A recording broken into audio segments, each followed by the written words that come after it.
Story of the frog and snake. एक कुएं में बहुत सारे मेंढक रहते थे। उनका एक राजा भी था। उसका नाम था गंगदत्त। गंगदत्त बहुत ही झगड़ालू स्वभाव का था। आसपास दो तीन और भी कुएं थे, उसमें भी बहुत सारे मेंढक रहते थे। हर कुएं के मेंढकों का अपना एक राजा था। हर राजा से किसी न किसी बात पर वो मेंढक झगड़ा करता ही रहता था।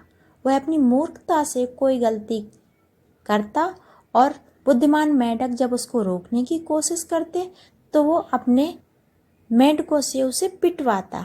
कुएं के मेंढकों में भीतर ही भीतर गंगदत्त के प्रति बहुत आक्रोश बढ़ गया था। घर में भी झगड़ों से चैन नहीं था।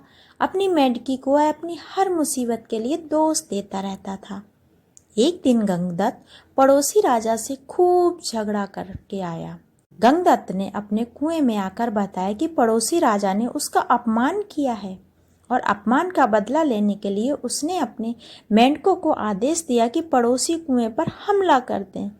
सब जानते थे कि झगड़ा गंगदत्त ने ही शुरू किया होगा।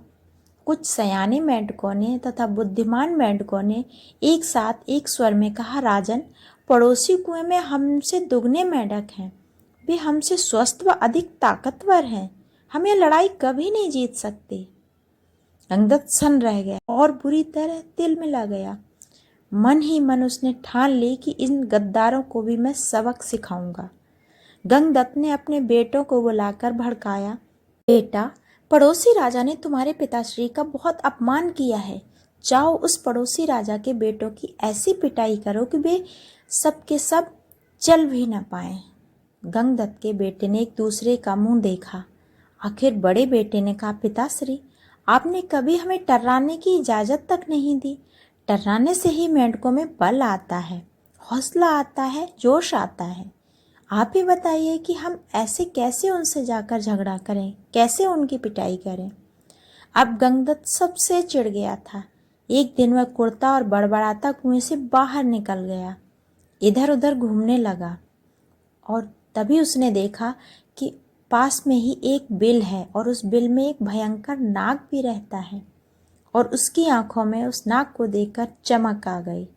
जब अपने दुश्मन बन गए हों तो दुश्मनों को अपना बनाना चाहिए। यह सोचकर वह बिल के पास गया और बोला, नागदेव, आपको मेरा प्रणाम है। नागदेव फुफकार कर बोले, अरे मेंढक, मैं तुम्हारा बैरी हूँ, तुम्हें खा जाता हूँ। तुम मेरे बिल के आगे आकर मुझे आवाज दे रहे हो, ऐसा कैसे हो गया।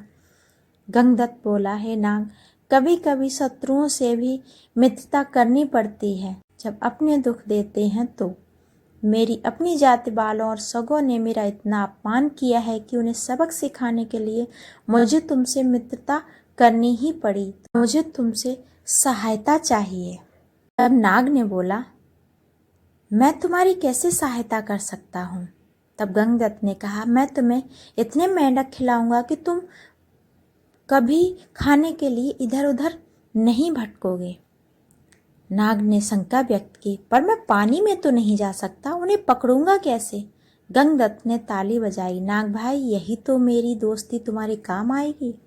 मैंने पड़ोसी राजाओं के कुओं पर नजर रखने के लिए अपने जासूस मेंढकों से जमीन में गुप्त सुरंगें खुदवा रखी हैं। हर कुआं तक उनका रास्ता जाता है। सुरंगें जहाँ मिलती हैं वहाँ एक कक्ष है। तुम वहाँ रहना, जिस जिस मेंढक को खाने के लिए कहूँ बस उन्हें खाते जाना। नाग गंगदत्त से दोस्ती के लिए तैयार हो गया, क्योंकि इस दोस्ती में तो उस नागदत्त का ही फायदा था।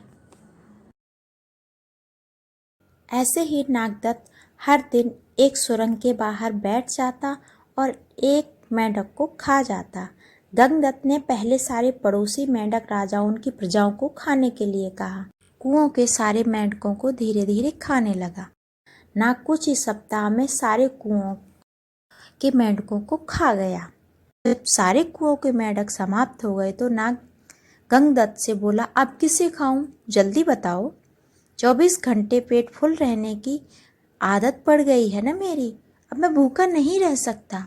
गंगदत्त ने कहा, अब मेरे कुएं के सभी सयानों और बुद्धिमान मेंढकों को खाओ।